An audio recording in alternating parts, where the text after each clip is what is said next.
Buongiorno così. Questa è la nostra vita. La Fiat Punto Nera parcheggiata sotto la pensilina di un edificio in disuso nel parcheggio dell'ex Foro Boario. Accanto stoviglie, pentole, detersivi, scatoloni con vestiti e padelle. Le scarpe riposte in modo ordinato, il piccolo fornelletto a gas poggiato sotto lo sgabello utilizzato come tavolo, l'auto colma di vestiti e coperte, i sedili ribaltati per farla diventare la notte un letto.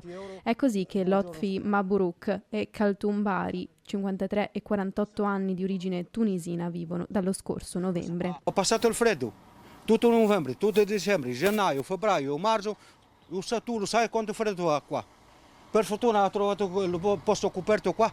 L'arrivo in Italia di Lotfi nel 91, il lavoro come metalmeccanico, il ricongiungimento con la moglie e la figlia nata a Castelfranco nel 2005. Poi la crisi del 2010 che ha fatto ritornare Lotfi e Kaltoum in Tunisia e i problemi di salute di Lotfi, colpito da ictus nel 2012.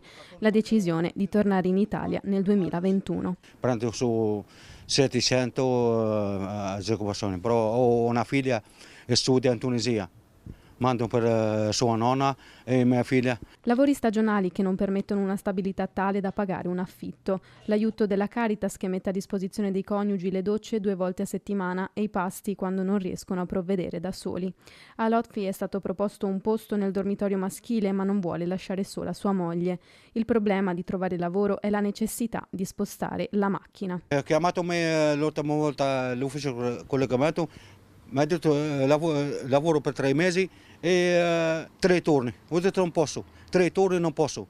Dove dorme la moglie? Voglio una casa, solo una casa per stare con la moglie. Non siamo animali, siamo persone noi. Seguiti dagli assistenti sociali sin da novembre, l'amministrazione sta lavorando per trovare una soluzione per i 2 coniugi. Cercare di costruire un progetto condiviso con coloro che ne hanno bisogno per dare una stabilizzazione al problema. Sinora tutte le proposte fatte dall'amministrazione comunale non sono state accettate da questa coppia.